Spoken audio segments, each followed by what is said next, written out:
Hello and welcome to another episode of Scott Grows an Avocado Tree.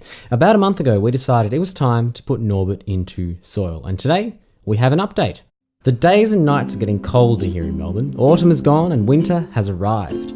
But the avocados are being sheltered from the wind and frost in the greenhouse. Norbert, however, still appears to be doing very little. Although this isn't the time of year for rapid growth, my concern continues. We will continue to wait. I'll provide another update in a month's time. I'm desperately hoping he will have done something by then. His soil remains moist and the seed isn't rotting, so I still have hope that he's alive.